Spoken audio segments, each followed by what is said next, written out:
धमाका तो नहीं है बन्नू पर, कैंट पर ये पूरा हमला है। दो खुदकुश हमलावर हैं, एक ने बारूदी गाड़ी को भी साथ थी, एक खुदकुश था, फिर उसके अलावा और भी खारजी थे साथ। तो सबको खैर जहन्नुम वासल तो किया गया है और वहाँ ऑपरेशन क्लीन अप भी हो रहा है, कूलिंग भी हो रही है। लेकिन ये ठीक है कि बन्नू कैंट को तीसरी दफ़ा टारगेट किया गया है। और जो बन्नू कैंट है ये बड़ी स्ट्रेटेजिक जगह पे है, साथ ही इसके आगे ट्राइबल एरिया है, जो फिर फाटा का जिसे एरिया कहते हैं, फिर आगे अफ़गान बॉर्डर है।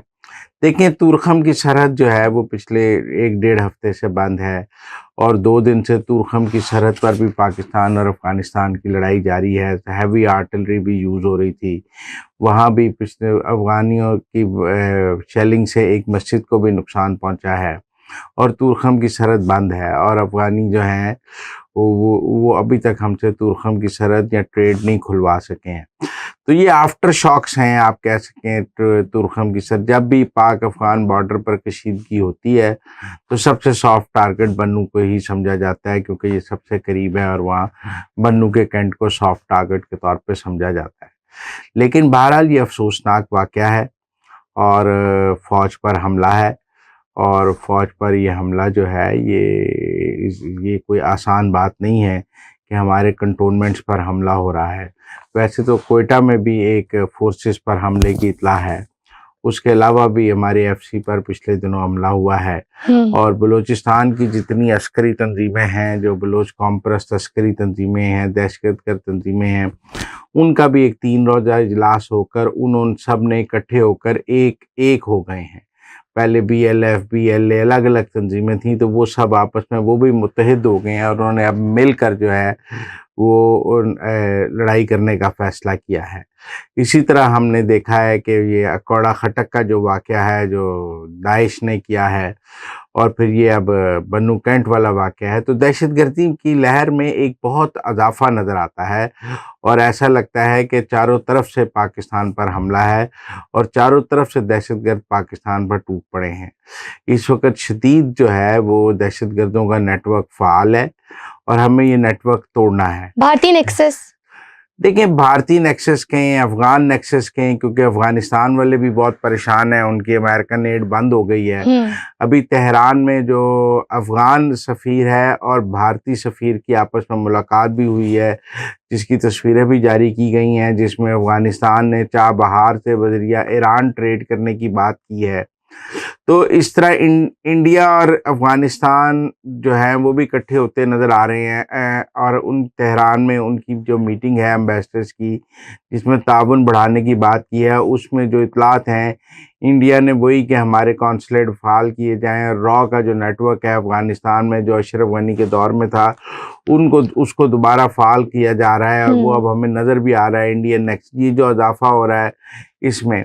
तो इसके अलावा ईरान भी इसमें मुलव्वस है। मैं ये नहीं कहता कि ईरान मुलव्वस नहीं है, ये ईरान, अफ़गानिस्तान और इंडिया मिलकर ये काम कर रहे हैं और काफ़ी हद तक। तो बहरहाल इस वक्त पाकिस्तान की फ़ौज पर शदीद हमला है, चारों तरफ से हमला है। हम बलूचिस्तान में भी देखते हैं कि रोज़ाना फोर्सेस को निशाना बनाया जाता है, इसी तरह केपी में भी निशाना बनाया जाता है और ये 2 सूबों में बहुत क्रिटिकल हालात हैं और जंगी सूरत हाल है। इस ऐसे मौके पर कौम को मुत्तहिद होना चाहिए, हमें अपनी फ़ौज के साथ खड़े होना चाहिए। ये वक्त आपस में तकसीम का नहीं है।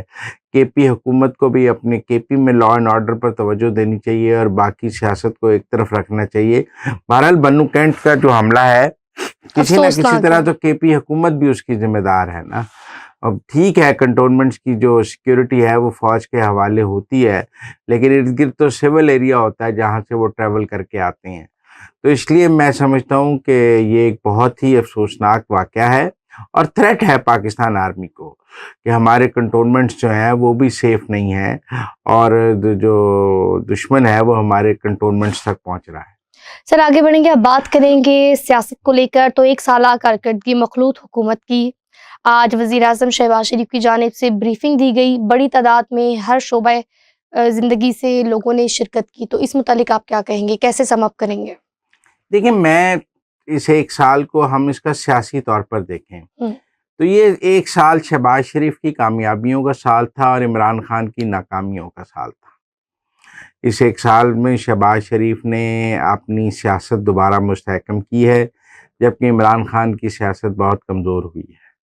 शहबाज शरीफ ने इस एक साल में जहाँ मुल्क की मईशत मुस्तहकम की है, वहाँ से अपनी सियासी तौर पर भी हुकूमत को बहुत मुस्तहकम किया है।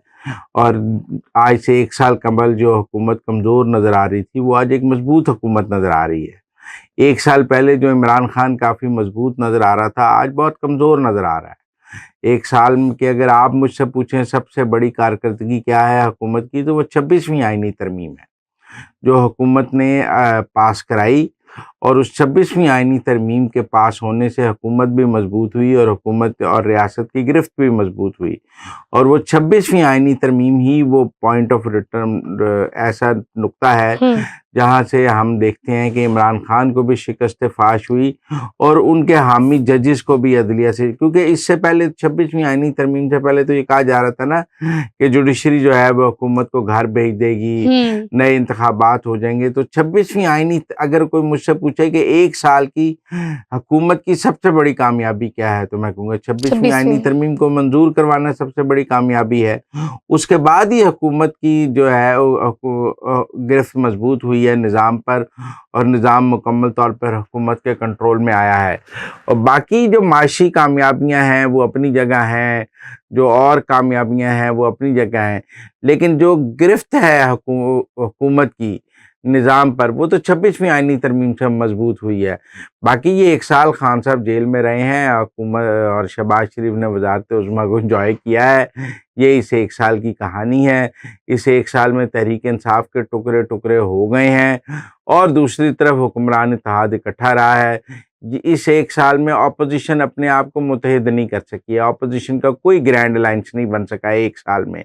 हालांकि अपोजिशन का अलायंस बनाना सबसे आसान काम है, क्योंकि सभी अपोजिशन में होते हैं, इकट्ठे हो जाते हैं। हुकूमत का इत्तेहाद बनाना मुश्किल है, क्योंकि सबको कुछ ना कुछ हासिल करना है, सबकी शराइत होती हैं। अपोजिशन अलायंस की क्या शराइत होती हैं, सब ने मिलकर अपोजिशन करनी है। तो ये पहली अपोजिशन है। देखें, जो 2018 के इंतखाबात के अगले दिन अपोजिशन इकट्ठी हो गई थी, आज ये अपोजिशन एक साल में भी इकट्ठी नहीं हो सकी, जो तहरीक इंसाफ की सबसे बड़ी नाकामी है और हुकूमत की सबसे बड़ी कामयाबी है। तहरीक इंसाफ की नाकामी है कि वो अपोजिशन की सियासी जमातों को इकट्ठा नहीं कर सकी। हुकूमत की कामयाबी है कि उसने हुक्मरान इत्तेहाद भी इकट्ठा रखा है और अपोजिशन को भी तकसीम रखा है।